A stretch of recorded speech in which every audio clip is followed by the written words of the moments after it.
ছেড়ে দে নৌকা মাঝি মদিনাতে কান্দে নবী উম্মতের মায়ায় মদিনাতে কান্দে নবী উম্মতের মায়ায় ছেড়ে দে নৌকা মাঝি যাব মদিনায় ছেড়ে দে নৌকা মাঝি যাব মদিনায় নবী মদিনাতে আছে শুইয়া গুনাহগার উম্মতের মায়া মদিনাতে আছে শুইয়া গুনাহগার উম্মতের মায়া সেই নবীরই প্রেমে সবাই পাগল হও না সেই নবীরই প্রেমে সবাই পাগল হও না ছেড়ে দে নৌকা মাঝি যাব ছেড়ে দে নৌকা মাঝি যাব মদিনা ছেড়ে দে নৌকা মাঝি যাব মদিনা সেই নবীর প্রেমে পাগল হইয়া সাত সমুদ্র পাড়ি দিয়া নবীর প্রেমে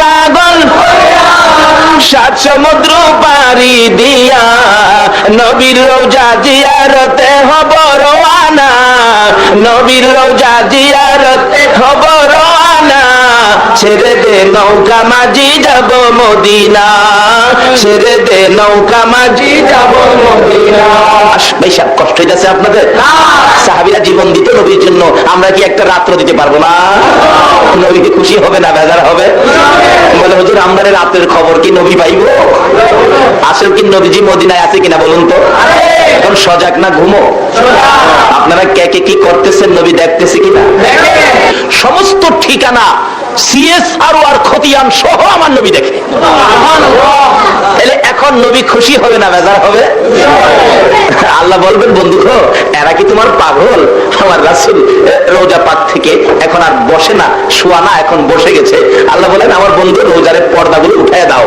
রাসূল এখন বাংলাদেশের দিকে তাকিয়ে আছে এই ফুটন্ত কলি সোনার ছেলেদের আয়োজনের এই মাহফিলের দিকে তাকিয়ে রাসূল দুইটা হাত বাড়ায় ডাকতেছে প্রভু গো আমার পাগলদেরকে কি তুমি মাপ দিবা না আমার আল্লাহ বলতেছেন বন্ধু গো যাদের জন্য তুমি মাপ চাও এটা কি আমি ফিরাইতে পারি যাও তোমার চাওয়া মাপ আমি কবুল করে নিলাম জোরে জোরে কোন সুবহানাল্লাহ এই মাপ রাসূল যদি আমাদের জন্য আল্লাহর দরবারে দরখাস্ত করে মাপের জন্য আল্লাহ মাফ করে দিবে এই মাপ পাইছি কিনা এটাও তো বোঝা দরকার বেশি আপনি মিথ্যা কথা বলেন না মাপ পায়া থাকলে মনটা শান্তি লাগবে ভালো লাগবে বসে থাকতে ইচ্ছা করবে এখন কি আপনাদের অশান্তি লাগে নাকি শান্তি লাগে বসে থাকতে ইচ্ছা হয় না বাসায় যাইবেন গা আচ্ছা কে কে বাসায় যাইবেন গা একটু হাত তুলে দেখান কবি বললেন ইয়ে হম সব মুসাফির হ্যাঁ ওহি আখের ঠিকানা कोई आगे रवाना है कोई पीछे रवाना আমরা যেখানে আছি যেই যত মজবুত করে বিল্ডিং বানান না কেন আল্লাহ বলে এটা মুসাফির খানা বানাইতেছো তুমি তুমি কতদিন থাকবে তোমার পরের হেরা আইতাছে হুজুর কোন কি বাস্তবে নিবেন আসেন যাদের 4 বছরের বাচ্চা আছে 3.5 বছর 4.5 বছরের বাচ্চা আছে রাত্রে আজকে রাত্রে ঘুম থেকে উঠায়া 5 তলা বিল্ডিং করছেন তো ঘুম থেকে উঠায়া ডাইকা টাইনা কুলে উঠায়া বলবেন আব্বু বলো তো এই বিল্ডিংটা কার দেখবেন বাচ্চাটা আপনার কুলে থেকে বলবে বিল্ডিং আমার বলো তো এই সেগুন কাঠের বক্স খাট এটা কার দেখবেন বাচ্চা বলবে আমার আপনি বললেন হ্যাঁ বেটা আমার রোজগারের পয়সা দিয়ে বানাইলাম বিল্ডিং খাট পালং ফার্নিচার তোর হলো কিভাবে বাচ্চা দেখবেন আপনার কুলে থেকেই বলবে ও আমার দি এটা প্রমাণ করেন আল্লাহ বলেন এখনই তোর বাচ্চা তোর কুলে থেকে কয় তুই যেটা বানাইছস এইটা বলে হ্যাঁ ये हम सब मुसाफिर हैं वही आखिर ठिकाना कोई आगे रवाना है कोई पीछे रवाना আমরা যেখানে আছি এটা হলো একটা স্টেশনের প্ল্যাটফর্মের মতো বাস স্ট্যান্ডের যাত্রী ছাউনির মতো যে যার বানাইতেছেন এটা যাত্রী ছাউনি যার যার গাড়ি যেদিন আসবে সব রেখে শুধু শুধু খালি খালি রওনা হয়ে যাবেন কিচ্ছুই সাথে নিতে পারবেন না শুধু নেওয়ার মতো দুইটা জিনিস আছে একটা আছে আমার আল্লাহ আর একটা থাকবে আমার রাসূল জোরে জোরে কোন সুবহানাল্লাহ আজকে এই দুইজনকে কিভাবে খুশি করা যায় আর দুইজনকে খুশি করতেই হবে কেন করতে হবে এটাও আলোচনায় আসবে, যদি একটু লম্বা হয়। আপনারা থাকবেন তো? বলতেছিলাম থাকবেন না কেন? আল্লাহকে খুশি করলেন শুকর আদায় করে, এই জন্য আল্লাহ 3টা পুরস্কার আমাদেরকে দিয়ে দিলেন। আবার যে রাসূলকে আল্লাহ খুশি করার জন্য পাগল, যে রাসূলের জন্য এত কিছু করেছেন, সেই রাসূলকে খুশি করলে আল্লাহ কি দিবে এটাও তো আমাদের জানা দরকার। বলতেছিলাম যায়েদ ইবনে হারেসা রাসূলকে খুশি করার জন্য ঘোড়ার পৃষ্ঠে উঠে দেখাইতেছেন, ইয়া রাসূলুল্লাহ তরবারি হাতে নিলাম, যুদ্ধের পোশাক লাগাইলাম, দেখুন তো ঘোড়ার মধ্যে উঠেছি, প্রধান সেনাপতির দায়িত্ব, আমার পক্ষে কতটুকু সম্ভব হবে? আমার রাসূল মুস্কি হাসি দিয়া বললেন, রে যায়েদ, দেখলাম রে বড় সুন্দর লাগে রে, যুদ্ধের ময়দান থেকে তো তুই আর ফিরে আসবি না, তুমি যে শেষ দেখা আমাকে দিয়ে গেলে, আমার কাছ থেকে তুই শেষ বিদায় দিন নিয়ে গেলে, যাও যাও যায়েদ ইবনে হারেসা যাও, তোমাকে বিদায় দিলাম। এমনি সময় পর্দার ভিতর থেকে একটু ফাঁকা করে ডাকতেছে যায়েদের বিবি, স্বামী দাঁড়াও গো, একটুখানি দাঁড়াও। কেন কেন? স্বামী, যে রাসূল জীবনে কোনোদিন মিথ্যা কথা বলে নাই, যে রাসূলের কথা জীবনে কোনোদিন সোতা পরিমাণ বেশ কম হয় নাই, রাসূল বলেছে তুমি যুদ্ধের ময়দানে শহীদ হয়ে যাবে। স্বামী গো, জীবনে তো আর তোমার সাথে কোনোদিন দেখা হবে না। স্বামী, আমি বিবি হইয়া অনুরোধ করি, তোমার কাছে আবদার করি, তুমি ঘোড়ার থেকে নাইমা একটু পর্দার ভিতরে আসো, আমি বিবি তোমাকে জীবনের শেষ দেখা দেই। একটা চিৎকার মারছে যায়েদ ইবনে হারেসা, নিষ্ঠুর বিবি, তুমি কি জানো না রাসূলকে খুশি করার জন্য ঘোড়ার পৃষ্ঠে উঠেছি, রাসূলকে দেখাইয়া দিয়েছি। হ্যাঁ বিবি, যে জায়গার মধ্যে যুদ্ধে যাওয়ার পরিবেশে আমার রাসূল দেখেছে, রাসূলের ইচ্ছায় ঘোড়ার পৃষ্ঠে উঠেছি, আর কারো ডাকে আমি ঘোড়ার থেকে নামতে পারি না। ফুটন্ত খুলি যুব সংঘের উদ্যোগে যেই মাহফিলে আপনারা বসে আছেন, দেখুন নবীর কত ভালোবাসত যুবকেরা। যায়েদ ইবনে হারেসা বললেন, রাসূলের নির্দেশে ঘোড়ার উপরে উঠেছি, রাসূলকে খুশি করার জন্য যুদ্ধের পোশাক গায়ে দিয়েছি। বিবি গো, নবীজির কথা ছাড়া কার কথায় এই ঘোড়ার পিঠ থেকে নিচে নামবো না। তাহলে বোঝা গেল বিবির চাইতেও রাসূলের ভালোবাসা বেশি না কম? এখন আমরা দোকানের ভালোবাসা ছাড়তে পারলাম না, বাড়ির ভালোবাসা ছাড়তে পারলাম না, নবীর ভালোবাসার জন্য পারলাম না আজকে বৃষ্টির মধ্যে মাহফিলে শরীক হইতে। আজকের মাহফিলে শরীক হওয়াটার বাস্তব প্রমাণ হবে আমরা নবীকে ভালোবাসি।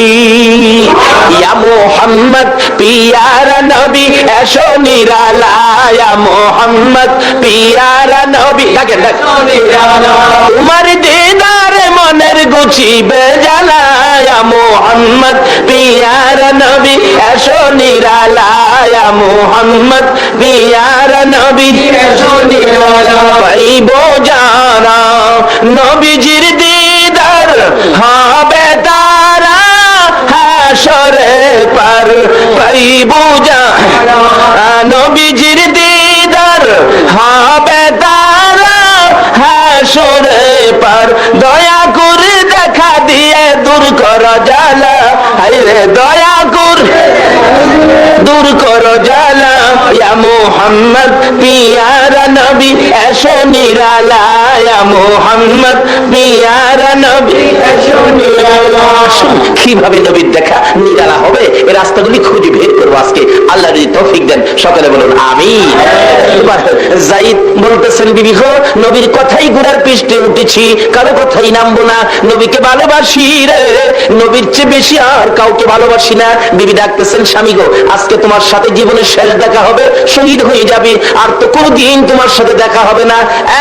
স্বামী, ঘোড়ার থেকে যদি না নামো, মুখোশটা মুখের মধ্যে লাগিয়ে রাখছো, মুখোশটা পরেছো, মুখোশটা একটু সরিয়ে দাও, আমি তোমাকে ঘোড়ার উপরে রাখা জীবনের শেষ দেখা দেই। একটা চিৎকার মারলেন যায়েদ ইবনে হারেসা, রে বিবি, যে মুখোশ আমার রাসূলের, আল্লাহ যে আপনাদেরকে কবুল করেছেন, বাস্তব পক্ষে শুকরিয়ার ব্যাপার, আল্লাহ আমাদেরকে কবুল করেছেন। একটু সময়, একটা রাত্রে, কালকে আর আপনাকে বলা হবে না, কাজী আপনার ভাগ্য ভালো হবে। কি ভালো হবে? আখিরি মনাজাতে নিজেরাই টের পাবেন, নিয়ে আমাকে বলতে হবে না, নিজেরাই টের পাবেন আপনারা কি কি পাইছেন আজকের মাহফিলে। সেজন্য বলছি, একটু কষ্ট হইলেও বসুন, আর একটু মহব্বতে দরুদ শরীফ পড়ুন। আগে বাড়তেছে আল্লাহুম্মা সাল্লি মুহাম্মাদ, আল্লাহুম্মা সাল্লি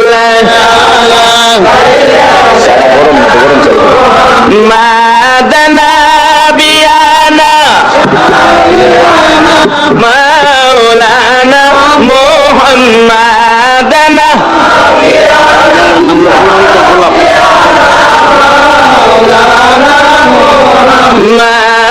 আল্লাহুম্মা সাল্লি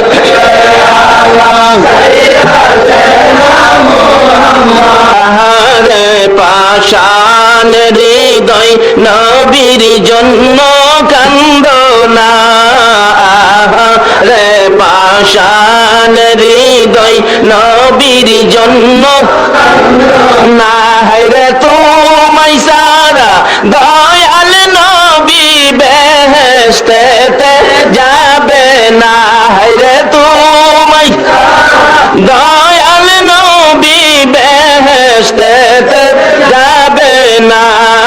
আল্লাহুম্মা সাল্লি আলা সাইয়্যিদিনা মুহাম্মাদ, আল্লাহুম্মা সাল্লি আলা সাইয়্যিদিনা মুহাম্মাদ, আল্লাহুম্মা সাল্লি মাদানা বিয়ানা মাওলানা মুহাম্মাদানা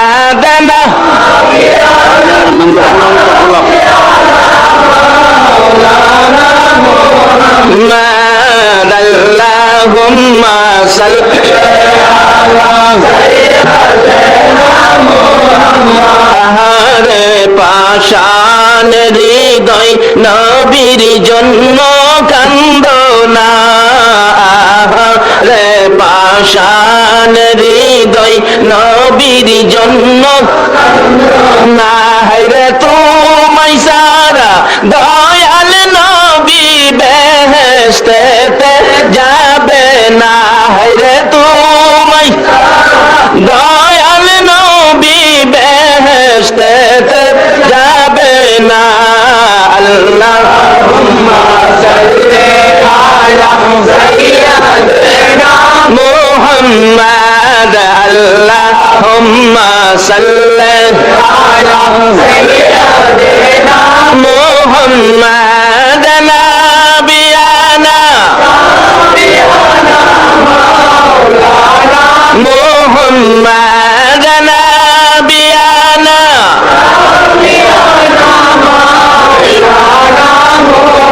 বালাগাল উলা বিকামালিহি কাশাফাদ দুজা বিজামালিহি আসনাত জামিউ খিসালিহি সাল্লাল্লাহু আলাইহি।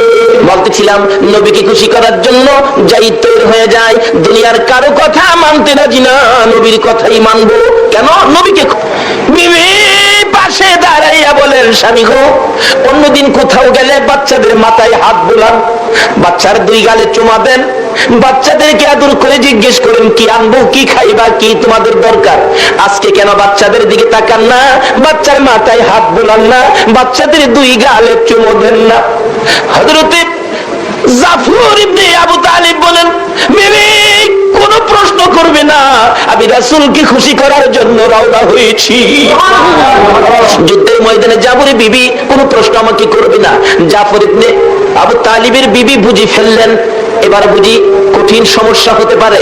ও স্বামী, আসুন আপনাকে নিয়ে একটু দোয়া করি। কি দোয়া করবি? হ্যাঁ স্বামী, প্রত্যেক যুদ্ধে যাওয়ার সময় আপনি দোয়া করেন আর আমি আমিন আমিন বলি। আজকে একটা শর্ত, আমি বিবি দোয়া করব, আপনি আমিন বলবেন। ঠিক আছে। দুইটা বাচ্চা যাবে, দুইটা বাচ্চা জাফর ইবনে আবু তালিবের দুই পাশে বসে বাবার সাথে কচি দুইটা হাত বার। তালিব একবার ডান দিকে যায়, আবার বাম দিকে যায়। এই কচি হাত আর তো বাবার সাথে বাড়াইতে পারবে না। এই কচি কচি বাচ্চারা জীবনে তো আর কোনোদিন বাবা কইয়া ডাকতে পারবে না। মাবুদ গো, তাতে আমার কোনো দুঃখ নাই, আমি কি তোমার রাসূল খুশি করতে পারবো? কচি কচি বাচ্চা ফালাইয়া যায় যুদ্ধের ময়দানে রাসূলকে খুশি করার জন্য। আজকে আপনারা পারলেন না বাচ্চাদেরকে বিছানায় ঘুম পাড়াইয়া মাহফিলে শরীক হয়ে রাসূল খুশি করতে। কারা আসছেন খুশি করার জন্য? নিশ্চয়ই আপনার মা। আপনারা যখন মায়ের পেটে ছিলেন, মা এই নবীর উপর দরুদ শরীফ পড়ছিল, দরুদের তাসীর আপনাদের গায়ে আছে বিরাই আজকে আপনারা এই মাহফিলের মধ্যে শরীক হয়েছেন। তারা এই মাহফিলের দিকে পাও বাড়াচ্ছেন। নিশ্চয়ই আপনাদের পাও কদম গুলো জান্নাতের দিকে আগায়া যাচ্ছেন। বলতেছিলাম জাফর ইবনে আবু তালিব বলেন বিবি দোয়া করো। বিবি অনেক কিছু বললেন, শেষকালীন শেষ মুহূর্তে বলতে চাইতেছেন আমার স্বামীকে যুদ্ধের ময়দান থেকে বীর বিক্রমের মতো যুদ্ধ করাইয়া আমার বাড়িতে ফিরাইয়া দিও। এই কথাটা বলার আগে হযরতে জাফর ইবনে আবু তালিব বিবির হাতে তরবারি দিয়ে আঘাত করে বলেছেন, বিবি রে, এই দোয়া করিস না, রাসূল বলেছে আমি যুদ্ধের ময়দানে শহীদ হব রে, আমার পরের সেনাপতি হবে আব্দুল্লাহ ইবনে রাওয়াহা। এই দোয়া যদি সমস্ত পৃথিবীর মানুষে করে ফিরে আসার জন্য, এই দোয়া আমার আল্লাহর দরবারে কবুল হবে না। আরে নবীর প্রেমের পাগল যারা প্রেম খেলা খেলে, হায়রে নবীর প্রেমের পাগল যারা প্রেম খেলা খেলে, নবীর প্রেমে ওয়াস করানি দন্ত দেয় ফেলে, নবীর প্রেমে ওয়াস করানি দন্ত দেয় ফেলে, নবীর প্রেমের পাগল যারা প্রেম খেলা খেলে, হায়রে নবীর প্রেমের পাগল যারা প্রেম খেলা খেলে। হানজালা পাগল ছিল নবীর প্রেমে জীবন দিল, হানজালা পাগল ছিল নবীর প্রেমে জীবন দিল, গোসল করাইল তারে ফেরেশতার দলে, গোসল করাইল তারে ফেরেশতার দলে, নবীর প্রেমের পাগল যারা প্রেম খেলা খেলে, হায়রে নবীর প্রেমের পাগল যারা প্রেম খেলা খেলে। পাগল ছিলেন হযরত আলী, সূর্যের সাথে কথা বলি, পাগল ছিলেন হযরত আলী, সূর্যের সাথে কথা বলি, নামাজে আমি পড়লে তুমি যাইবে রে তলে, নামাজে আমি পড়লে তুমি যাইবে রে তলে, নবীর প্রেমের পাগল যারা প্রেম খেলা খেলে, হায়রে নবীর প্রেমের পাগল যারা প্রেম খেলা খেলে। বলতেছিলাম নবীর প্রেমে পাগল হইয়া জাফর ইবনে আবু তালিব বিবির হাতের মধ্যে তরবারি দিয়ে আঘাত করে হাত নামাইয়া দিয়া তরবারিটা লইয়া একটা দৌড় মারছে, যুদ্ধের ময়দানে যাবে। পিছন দিয়া বিবি ডাকে, স্বামী গো একবার পিছে ফিরে চাও না, তোমার জীবনের শেষ দেখা। নবী কান্দে, আজরাইল তুমি তো বলতেছো হাতটা হালকা করে রাখছো, আমি দেখি রে আজরাইল এত কষ্ট এত ব্যথা পাইতেছি, মন কয় আমার বুকের উপর যেন সাতটা আকাশ সাতটা জমিন পুরাটাই বুকের উপর চাপাইয়া দিছো। সাত আসমান সাত জমিন যদি বুকের উপর চাপাইয়া দেওয়া হয়, মনে হয় এত কষ্ট আমি পাইতাম না। আজরাইল রে আমার কষ্ট দাও নাই, তুমি বলেছো এত কষ্ট আমি পাইতেছি। আমার আল্লাহ বলেন, বন্ধু একটু কষ্ট তোমার দেওয়ার কারণ আছে, সেই কারণটা আয়েশা গেছে বাজার। আমার নবী বলছে, আজরাইল ও আজরাইল তোমার কাছে একটা আবদার করি, এই মুহূর্ত থেকে কিয়ামত পর্যন্ত আমার উম্মত যারা হবে রে আজরাইল, আমার উম্মত যারা হবে, একবার বলুন আল্লাহু আকবার,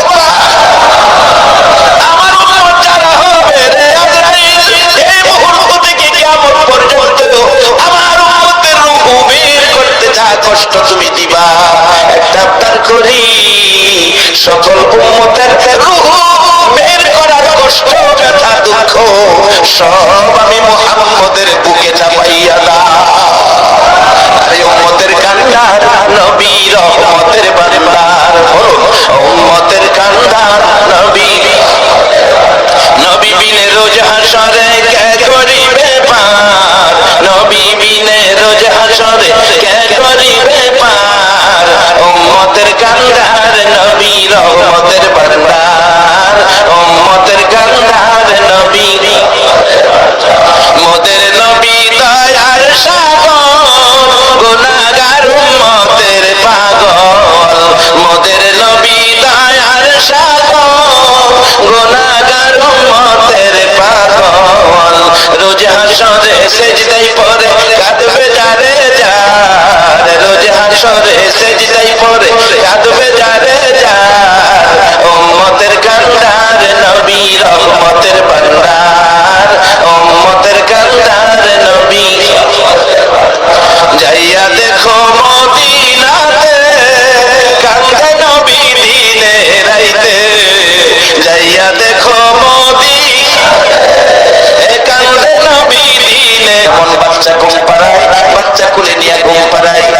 স্তনের দুধ খাওয়ায় আর বাচ্চাকে ঘুম পাড়ায়, মা ঘুম পাড়ায়, বাচ্চা দুধ খাইতে খাইতে মার কোলে ঘুমিয়ে গেলে মা বাচ্চাকে বিছানায় শোয়া আস্তে করে মুখ থেকে মা স্তনটা বাইর করে নিয়ে আসে।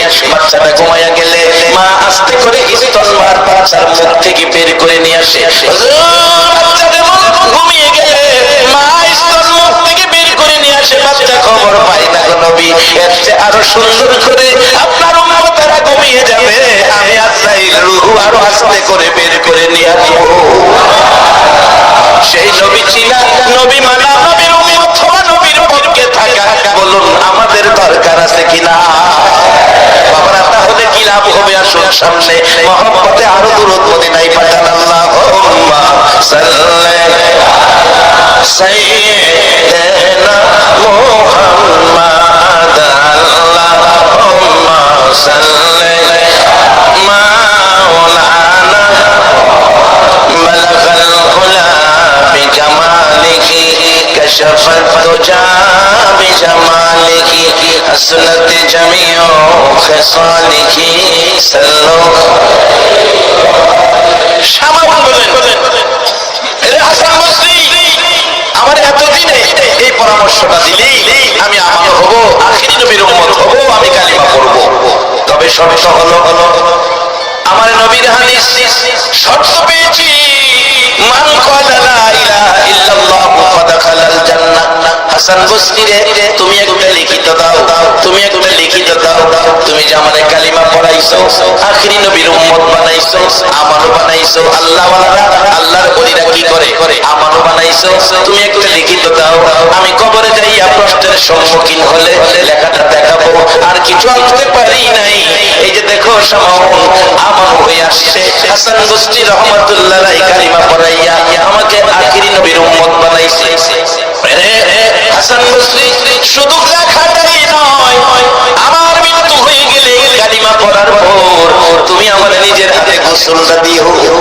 বাবারা গোসল দিবে, বড়ি পাতার গরম পানি, সাদা কাপড় পরাবে প্রত্যেকের। এই বাবা আমি সহ আমি নিজে এখন থেকে নিজের প্রস্তুতি করতেছি। একটা ছেলের মাদ্রাসায় দিছি, ছেলেটা আলেম হবে, ক্লাস 9 এ পড়তেছে, এই বছর 10 এ উঠে গেছে, আলেম হবে।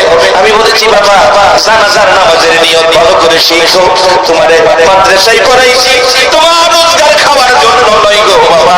আমার যেদিন মৃত্যু হবে সাদা কাফনের প্যাকেটে হব, যেদিন আমার জানাজার সামনে শুয়াইয়া তোমার বড় ভাই আমার বড় ছেলে চোখের পানি ছেড়ে ছেড়ে বলবে আমার বাবারে মাফ করে দিও। সেদিন তুমি আমার ছেলে আলেম হইয়া তুমি আমার জানাজাটা পড়বে, এটাই জীবনের শেষ আশা। বাবারা মুর্দারকে গোসল দিয়ে কাফন পরাইয়া মাথার বালুটা খুইলা রাখে লোকেরা দেখার জন্য। এমন সময় মাথার বাল যখন আবার দিয়ে ফেলে মুর্দার কাঁদতে থাকে, ও আমার বন্ধুরা আমার এই 3 বাচ্চারা কাঁদতেছে, তোমরা আমার বালটা খুইলা দাও, আমি আমার বাচ্চাটারে আরেকটা বার দেখা যায়। বলুন এই সময় আমাদের প্রত্যেকের সামনে আসতেছে। বাবারা আমার নবী বলেছে, নবী পরামর্শ দিয়েছে, কাফা বিল মাউতি ওয়াইদান, আওয়াজ লাগে না একটা আওয়াজ যথেষ্ট। মৃত্যুর কথাটাকে যখন স্মরণ রাখবে, মৃত্যুর কথাটা স্মরণ থাকলে একটা আওয়াজই যথেষ্ট হয়। বাজার আমার লাগানো গাছ থাকবে, আমার বাংলা বিল্ডিং থাকবে, আমার কষ্টের রোজগারের টাকা ব্যাংকে পড়ে থাকবে, আমার শুধু সাদা কাফনটা দিয়া খবর হবে। সেদিন প্রত্যেকের সামনে আছে কিনা বাজার একটু হিসাব করার জন্য নবী পরামর্শ দিয়েছে। দুনিয়া ও মাজরাতুল আখিরা, দুনিয়াটা আখিরাতের বাজার। বাজার মার পেটে ছিলাম, রূহের জগতে ছিলাম, রূহের জগতে বাজার নাই, মার পেটে ছিলাম, বাজার নাই। কবরে যাব, একটা পুরি সার দোকানও পাইবেন না। বাজার হাসরের মাঠে যাবেন, তরি তরকারির দোকান পাবেন না। দোকান হইল দুনিয়াতে। রাসূল পরামর্শ দিয়েছে রোজগার যা করেন এখান থেকেই করেন। আজকে যারা মাহফিলে বসে আছো গো, তোমরা কবরের শান্তির ব্যাগ বাজার দিয়া বইরা বানাইছো। একবার যার বাস্তবতাই ছিলাম, হাসান বসরি রাহমাতুল্লাহ আলাইহি গোসল দিলেন, মৃত্যুর পরে সামাউনকে কাফন পরাইলেন। কাফনের ভিতরে কাগজ লাশটা ঢুকাইয়া দিলেন। জানাজা শেষে কবরে দাফন করে বাড়িতে এসে ঘুমিয়ে গেলেন। আল্লাহর ওলি হাসান বসরির জীবনীতে লেখে, রাত্র গভীর স্বপ্নে দেখতেছে সামাওয়ান জান্নাতি পোশাক পরে আয়েশা ডাকতেছে, হাসান বসরি, এই তোমার কাগজটা তোমার দেওয়ার জন্য আসছি, এই তোমার কাগজ তুমি নিয়ে যাও, তোমার কাগজ আমার প্রয়োজন পড়ে নাই রে হাসান বসরি। আমি আখিরি নবীর উম্মত হইয়া নবীর কালিমাটা লইয়া কবরে যাওয়ার কারণে আমার আল্লাহ আমার জান্নাত দান করে দিয়েছে। এই জান্নাতের পথে উম্মতের উঠাইয়া দেওয়ার জন্য আমার নবী 63 বছর জিন্দেগির কষ্ট। মা আয়েশা সিদ্দিকা বলেন, পৃথিবীর মানুষেরা রে, আমার নবী এই পথে মানুষকে বুঝাইয়া একেবারে বিকাল হয়ে গেছে। আমি আয়েশার হুজরায় এসে ঢুকছি। আয়েশা বলছে, আয়েশা পেটে বড় খিদা রে, খাবারের কিছু আছে কিনা? রাসূলকে বললেন, হুজুর ব্যবস্থা আছে, আপনি বসুন। নবীজি বসে গেলে একটা প্লেট সামনে রাইখা দস্তরখানা বিছাইয়া একটা খেজুর মা আয়েশা সিদ্দিকা নবী পাকের সামনে রাখলে আমার নবী একটা খেজুর দেখে খায় না, খেজুরের দিকে তাকিয়েছি। একটা খেজুর আয়েশা দিল, তাতে বোঝা যায় ঘরে বুঝি আর খেজুর নাই। আমার পেটে যে খিদা, একটা খেজুর যদি আমি খেয়ে ফেলি তাহলে আয়েশা তো না খাইয়া থাকবে। আমার নবী কি সুন্দর আদর্শ, কি চিন্তা নবী করতেন, কি জিনিস উম্মতের জন্য রেখে গেলেন, কত ভালোবাসার পথ দিয়ে গেলেন। আমার নবী একটা খেজুর একা না খাইয়া এটাকে মাঝখানে বন্টন করে অর্ধেক খেজুর খাইয়া পানি পান করে চলে গেলেন। মা আয়েশার সিদ্দিকের উদ্দেশ্যে অর্ধেক খেজুর রেখে গেলেন। রাত্র আবার হুজরায় এসে ফিরে ডাকে, আয়েশা খাবারের কিছু আছে কিনা? মা আয়েশা সিদ্দিকা বলেন, হুজুর বসেন, খাবার আছে। অর্ধেক খেজুর নিয়ে সামনে হাজির করে চলে আমার নবী অর্ধেক খেজুর দেখে গাল বেয়ে চোখের পানি পড়ে। আয়েশা তুমি কি খেজুর খাও নাই? হুজুর আমি খাই নাই। আপনি সারাদিন উম্মতের জান্নাতি বানানোর জন্য কষ্ট করেন নবী, আপনি আয়েশা না খাইয়া ঘুমাবেন এটা সম্ভব নয়। আমি আয়েশা করে থাকি, কষ্ট করি না, আমি না খাইয়া ঘুমাইতে পারি। হুজুর আপনি খেজুর খা, পানি পান করে আপনি নবী ঘুমান। আমার নবী খায়া না খায়া উম্মতের এই পথে আজকে কারাগো 1400 বছর পর আমার নবীর কষ্টের এই পরিবেশ লইয়া বসে আছে। আমার মন কয় তোমাদের জন্য আমার নবী ফুলসিরাতের ঘাটে বসে থাকতেন।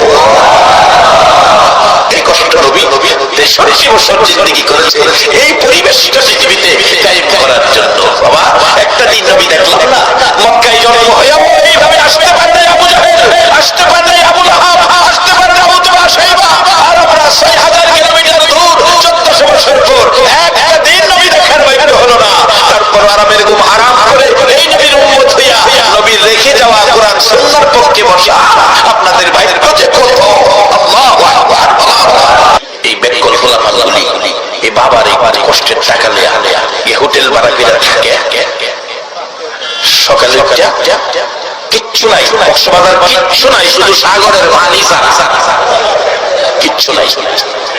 পানি তো আমাদের দেশে টিউবওয়েল আছে, সাগরের পানির চেয়ে টিউবওয়েলের পানি তো অনেক ভালো, কারণ টিউবওয়েলের পানি খাওয়ান যায়, সাগরের পানি খাওয়া খালি পানি দেয় আর এটা না। এরপরে কি করে জানলা তো আপনারা তো দেখছেন না, জানা গেছে দেখি সকালবেলা গেছি দোকান খুলতেছে, অনেক দোকান দিয়ে খালি যে শর্ট প্যান্টের দোকান, শর্ট প্যান্ট, অন্য কোনো ভালো জিনিসের দোকান নাই। আর বার্মিজ স্যান্ডেলের দোকান আছে। বাবুল ভাই আছে, ওই ক্যাসেট করতেছে, উনি চিটাঙ্গের মানুষ। বার্মিজ বার্মায়া কিছু ফন্সের স্যান্ডেল আছে, আফুদা শর্ট প্যান্ট চিনছেন তো? আর এটা ভেঙে বোঝা লাগবো, ভেঙে বোঝাই গুমনো এক বেচারা ফাইজমা বানাইছে, নামাজি মানুষ ফাইজমা তো যে বানাইছে গড়ার নিচে গেছে, গড়ার নিচে ফাইজমা কিন্তু তো নামাজ হবে না।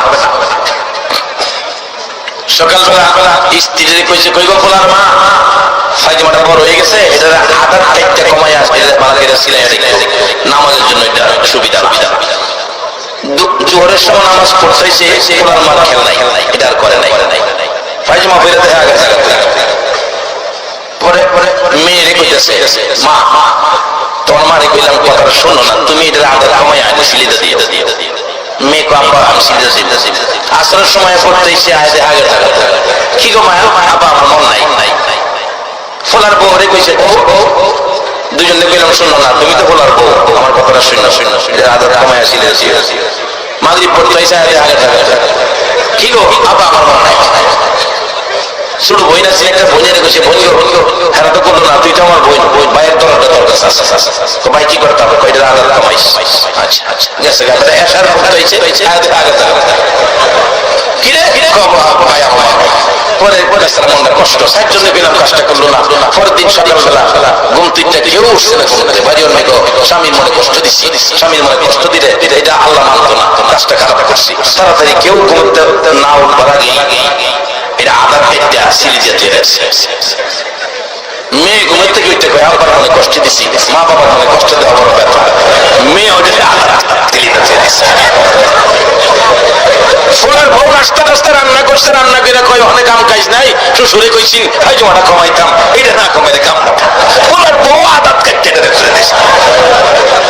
নাস্তা টাস্তা খাইয়া যার যার কামে গেছে গা, বোন কই ভাই যে কইলো কালকে কথাটা শুনলাম না, এমন অন্যায় মানুষে করে বড় ভাইয়ের সাথে বনো গিয়ে এটা আদাত কেটে এটা দিছে। বড় ভাই জোহরের নামাজও যাইবো, আইসে নামাজও যাইবো, ফাইজুমা পিনবো, আয়া ফাইজুমা পিনতে এটা হাফ প্যান্ট হয়ে গেছে, বাজারে 2 শর্ট প্যান্ট। আমরা শুরুবেলা শুনছি হাফ প্যান্ট, আমরা শুরুবেলা শুনছি হাফ প্যান্ট, আর ওখানে হয়েছে এটা শর্ট প্যান্ট।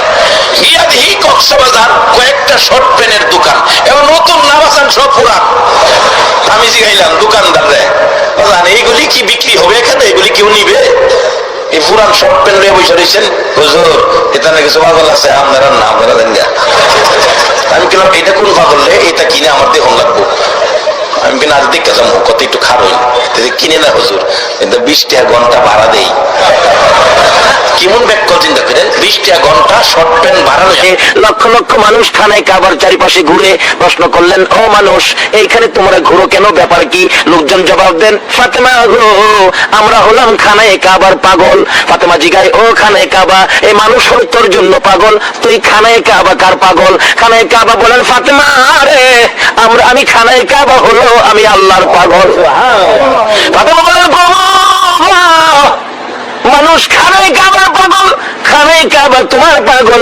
ও আমার আল্লাহ, আমি ফাতেমা জানতে চাই তুমি আল্লাহ কার পাগল? আমার আল্লাহ বলেন, ফাতেমা রে আমি হলাম আমার বন্ধু মুহাম্মাদুর রাসূলুল্লাহর পাগল। একটা দৌড়ে ঘরের ভিতরে ঢুকলেন। বাবা গো এখানে কাবার পাশে মজার ঘটনা দেখলাম। কি ঘটনা রে ফাতেমা? বাবা গো এই মানুষগুলো খানায় কাবার পাগল, খানায় কাবা নাকি আমার আল্লাহর পাগল? বাবা আমার আল্লাহকে জিজ্ঞেস করলেন, আমার আল্লাহ জবাব দেয়, আল্লাহ বলে তুমি মুহাম্মাদুর রাসূলুল্লাহর পাগল, তুমি নবীর পাগল। বাবা গো আমি ফাতেমা জানতে চাই তুমি নবী কার পাগল? আমার নবী 2টা চোখের পানি জর্জর করে ছেড়ে দেয়। ফাতেমা রে আমি নবী আমার উম্মতের পাগল। আল্লাহু আকবার, আল্লাহু আকবার। ইব্রাহিম আল্লাহর পাগলিয়া কি করে? আরে আল্লাহ যার ভালোবাসায় কুল কায়নাত সাজাইছে। আজকে সে নবীর উম্মত আমরা, আমাদের চরিত্র কোথায় আর নবীর আদর্শ কোথায়? আল্লাহ পাক কোরআন শরীফে আমাদের উদ্দেশ্যে ওয়াজ করেছেন, ইয়া আইয়ুহাল্লাযীনা আমানু দুখুলু ফিস-সিলমি কাফা, তোমরা পুরোপুরি ভাবে ইসলামের মধ্যে দাখিল হয়ে যাও। যদি হইতে পারি আমাদের শক্তি কত হবে, ক্ষমতা কত হবে, পাওয়ার কত হবে। আগেকার দিনে এখানে মুরব্বীরা আছেন, আগেকার দিনে মুরব্বীদের মুখে শুনছি বৃষ্টি না হইলে বৃষ্টির জন্য মাঠে নামাজ পড়ছে, নামাজ পড়ে নাকি বাড়িতে আইতে পারছে না, বৃষ্টি নেমে গেছে। আমার দাদার মুখে শুনছি আমরা নামাজ পড়তে গেলে নাতি নামাজ পড়ে বাড়ি যাইতেছি না, বৃষ্টি নেমে গেছে। কেন? তারা পুরাপুরি ভাবে ইসলামের মধ্যে দাখিল ছিল। বলুন এখন যদি বৃষ্টি লেগে নামাজ পড়ে কানতে কানতে সোহেল ভানিদা জমিন ভিজাই পারবো, আকাশ থেকে বৃষ্টি পড়বে না। কেন? আমরা যে আমানত হলো ফিস-সিলমি কাফার ভিতরে ঢুকতে পারলাম না। আগেকার দিনের মা চাষিরা আমানত হলো ফিস-সিলমি কাফার মধ্যে ছিল। আগেকার দিনে মা চাষিরা দেখছি ফজরের আজানের আগে ঘুম থেকে উঠছে, উঠতে উঠান বাড়ি ঝাড়ু দিছে। সুযোগটা পাইলে পুরুষ উঠবার আগে রাস্তাটাও ঝাড়ু দাঁড়াইছে। মুরব্বীরা লক্ষ্য করলে এই খবরগুলো পাইবেন। উড়ান বাড়ি ঝাড়ু দিছে, পুরুষ বাইরেবার আগে রাস্তাটাও ঝাড়ু দাঁড়াইছে। এরপরে যায় ফজরের নামাজ পড়ছে, তারপরে সূরা ইয়াসিন পড়ছে, তারপরে রান্নাঘরে রান্না করতে গেছে। সারা গ্রাম বিষয়রা সূরা ইয়াসিন পড়ে একটা মহিলা রান্না করে গেছে না। এই জন্য সুখ শান্তির বাজারে আগুন। আসুন আমানুদ হলো ফিসসিলমি কাফার মধ্যে ঢুকি, আল্লাহর সাথে সম্পর্ক করি, নবীর আদর্শের মালা গলায় পড়ি, তাহলে সুখ শান্তি ফিরে আসবে। আজকে কত দিবস, কত দলের মানুষ কত রাজনীতিতে নামছে, রাজনীতিকেরা শান্তি আনবো, সুখ আনবো, এই দলে কয়ে আমরারে ভোট দেন শান্তি দিব, এই দলে কয়ে আমরারে ভোট দেন শান্তি দিব। রাজনীতি করেন যে দল করেন, আমি নিষেধ করি না, আমার কোনো আপত্তি নাই, যেটা মনে করেন, কিন্তু আমানত হলো ফিসসিলমি কাফার মধ্যে আইন না হয় যাদের পক্ষে রাজনীতি করে দৌড়বেন, যারা আপনারা শান্তি দিব, অহং কিভাবে হেরাবে অশান্তি আসেনি, অশান্তি হেরা শান্তি দিব কইতে, হেরাই তো অশান্তি। আটলি বিজ্ঞা হবো, ইব্রাহিম নবী চোখের পানি ছেড়ে দিয়ে কান্দে, রে ভিক্ষুকেরা, নিষ্ঠুর ভিক্ষুকেরা রে, যাইস না তোরা যাইস না রে, আবার আমার প্রভুর নাম শোনাইয়া দে, প্রভুর নামের গান আমারে শোনাইয়া দে। ভিক্ষুকেরা বলেন, ও ইব্রাহিম নবী, এবার গান শোনাইলে তুমি আমারে কি দিবা? আমাদের ভিক্ষা দরকার, খালি হাতে কি শোনাবো? এবার ভিক্ষুকেরা বলেন, আমাদেরকে কি দিবা? ইব্রাহিম নবী বলেন, ভিক্ষুকেরা রে, আরো যে বাকি অর্ধেক সম্পত্তি আছে রে ভিক্ষুকেরা, আমি ইব্রাহিম কথা দিলাম, আমার বন্ধুর নামের গান শোনাইলে, আমার বন্ধুর ভালোবাসায় আমি ইব্রাহিম, আমি আবার বাকি সম্পত্তি গুলো আমি তোদেরকে দিয়ে দিব। সারা সম্পত্তি দেয় মালিকের সাথে সম্পর্কের জন্য পরীক্ষা করে ইব্রাহিম দিয়ে দিলেন সারা সম্পত্তি। এবার ভিক্ষুকেরা সম্পত্তি লিয়া জায়গা, আচ্ছা আসলে কি হারা যাইবাগাল নিবাগাল লেগেছে না পরীক্ষা করতেছে? আচ্ছা ইব্রাহিম ডাহে, ও ভিক্ষুকেরা যাইস না, কি বলো? আবার গান শোনা, গান শোনাইলে কি দিবেন? ইব্রাহিম নবী চোখের পানি ছেড়ে দিলেন, রে ভিক্ষুকেরা কথা দিলাম রে, আবার যদি আমার প্রভুর নামের গান শোনাচ্ছে ভিক্ষুকেরা, আমি ইব্রাহিমের আর কিছুই নাই, কথা দিলাম যতদিন বেঁচে থাকি রে, আমি ইব্রাহিম তোদের বাড়িতে গোলামি করব। এমনি দুই ফেরেশতা ভিক্ষুকের বেশ ছেড়ে দিলেন। ভিক্ষুকের বেশ ছেড়ে দিয়া আসলে কি হেরা নিবার লেগেছে? আমরা দেশের ভিক্ষুকের নিবার লেগে দেখবেন ভিক্ষাও করে, আবার সুযোগ ফেলে চুরিও করে না? কিন্তু এই ভিক্ষুক আর এই ভিক্ষুক এক ভিক্ষুক না। এক বেচারি শাশুড়ি মারা গেছে, বৈশাখে দাওয়া কাটির ঝামেলা, সময় পায় না কানবার লেগিয়া। আশপাশি মহিলারা কয়, এ বউরা কি মন গো, হরিরা মূল্য একটু খাইন্দা দেখলো না, মানুষ খালি সমালোচনা করে। মানে এই বেচারি এক ভিক্ষুক ধরছে, ভিক্ষুক বেরি গ্রামে গ্রামে আড়ে ভিক্ষা করে, জোয়ান বেরি দিকে ধরছে, বলবো ওই না যা, আমার দুঃখের কথা কেউ শুনতেই না, কি সে আমার হরিরা মরছে, আমার কামের ঝামেলা, কানবার সময় পাই না, মানুষ আমার সমালোচনা করে, এই বেরি সারাদিন আমার হরি লেগে কানবে, আমি তোরা ফুসাইয়া দেন, মারাই দিতে। আচ্ছা কোন তো যে বেডির হরি মরছে, এই বেডির হরির মায়ায় কানবো, হরি আমার মায়া করছে, জিয়ের মতো দেখছে, মায়ের মতো দেখছে, আমার না লিয়া খাইছে না, আমি গোসল না করলে বই দিয়েছে গোসল ভাত খাইয়া গিয়া গোসল করবি, এরকম মায়া করতে হরি আমারে, এই মায়া হরি লেগে বউ কানবো, মানে এই ভিক্ষুক বেডি খানবো খুকি কইয়া। বেডি তো মালের লোভে বইয়া কান্দে, মাগো মা দেওয়াই না কি না ওই দে, মাগো মা আল্লাহ দে না হিজ না ওই দে, মাগো মা দান ওই দে না সাইল ওই দে। দান দিলে তো ঠগা, এবার তো দানও সাইল নাই। মাগো মা দান ওই দে না সাইল ওই দে, কম ওই দে না বেশি ওই দে। এই বেড়ে কি গো, কি গস গো, দুঃখে কান্দি। আচ্ছা এই বেড়ির দুঃখ আর এই বেড়ির দুঃখ এক দুঃখ হইব? আমরা দেশের ভিক্ষুক আর ফেরেশতা ভিক্ষুক এক দেশের ভিক্ষুক হইব? ওই ফেরেশতারা কয়, হ্যাঁ ইব্রাহিম, আমরা দুনিয়ার স্বার্থপর ভিক্ষুক নয়, আমরা হলাম আল্লাহর ফেরেশতা। আল্লাহু আকবার। আমরা এসেছিলাম, আমার আল্লাহ তোমাকে ভালোবাসে, তুমি আমার আল্লাহকে ভালোবাসো, তোমাদের ভালোবাসা পরীক্ষা করার জন্য আমি ইব্রাহিমের কাছে এসেছিলাম। আমরা দুইজন ফেরেশতা, ভিক্ষুক নয়, লও তোমাদের সম্পদ, ও ইব্রাহিম তোমার সম্পদ তোমারে দিয়ে গেলাম। আজকে ইব্রাহিমকে এত পরীক্ষা, ইব্রাহিম নবীকে পরীক্ষা তো ফাঁস করলেন, কিন্তু এত পরীক্ষাই তো আমরা পড়ি না, একটু পরীক্ষা করলে তো মাশাআল্লাহ আমরা দাইলিয়ে যাই। বলতেছিলাম আমরা আমানুদ হলো ফিসসিলমি কাফার মধ্যে যদি ঢুকতে পারি, আমাদের পাওয়ার বাড়বে, দাম বাড়বে। আমার নবী কি শিক্ষা দিয়ে গেলেন? আমানুদ হলো ফিসসিলমি কাফার মধ্যে ঢুকতে গেলে এই রূপ আমাদের মধ্যে থাকতে পারবে না। কারো ক্ষতি করা, কারো বিপদে ফেলানোর চিন্তা করা, এটা থাকতে পারবে না। আমার নবীর আদর্শ কি ছিলেন? আবু জাহেল গর্ত করছে, নবীরে মাইরা লাইতো, নবী তো পার হয়ে গেছে, অহন গর্তের ভিতরে হইয়া আছে কে? আবু জাহেল 70 গজ মাটির নিচে, কিতাব লেখে 70 গজ মাটির নিচে থেকে ডাকতেছে, তোরা কারা রে? আর রশি দিস না, আর মাটির নিচে নিস না, আমার বাতিজা কই, বাতিজা সারা উঠাইতে পারবি না। একজন দৌড়ে গিয়ে খবর দিছে, নবী গো, ও নবী, আপনার চাচা 70 গজ মাটির নিচে, বলুন আমরা লগে যদি এমন দুশ্মনী কেউ থাকে আর 70 গজ মাটির নিচে খবরটা পায়, হ্যাঁ খালি ইঙ্গিতে কই দিত না, আরে দুইটা চা খালি পুষার না শেষ হয়ে লাগা। আর দয়াল নবী প্রেমের ছবি আর আসবে না জগতে, আমার দয়াল নবী প্রেমের ছবি আর আসবে না হাসর দিনে উম্মত বিনে, হাসর দিনে উম্মত বিনে যাবে না নবীজি বেহেশতে, দয়াল নবী প্রেমের ছবি আর আসবে না জগতে, আমার দয়াল নবী প্রেমের ছবি আর আসবে না। 63 সাল জিন্দিগি কাছে বলে উম্মতি, 63 সাল জিন্দিগি কাছে বলে উম্মতি, এখনো কান্দে শুয়ে মদিনাতে নবী, এখনো কান্দে শুয়ে মদিনাতে, দয়াল নবী প্রেমের ছবি আর আসবে না জগতে, আমার দয়াল নবী প্রেমের ছবি আর আসবে না। আমার নবী কত দয়ার নবী, মায়ার নবী, এত দুশ্মনী করার পরেও নবী তার দুশ্মনী করতে আসে না। একজন দুশ্মনী করছে, নবীর আদর্শ হলো আমি তার ক্ষতি করব না, একজনে ক্ষতি করুক আমি ক্ষতি করব না। এই আদর্শটা যদি আমাদের মধ্যে রাখি, বলুন ভালো হবে না খারাপ হবে? আমানুদ হলো ফিসসিলমি কাফাত, ঢুকতে গেলে এই আদর্শ থাকতে হবে। তো এই আদর্শ যদি সমাজে থাকে, বলুন এই মারামারি কাটাকাটি জীবন হইব?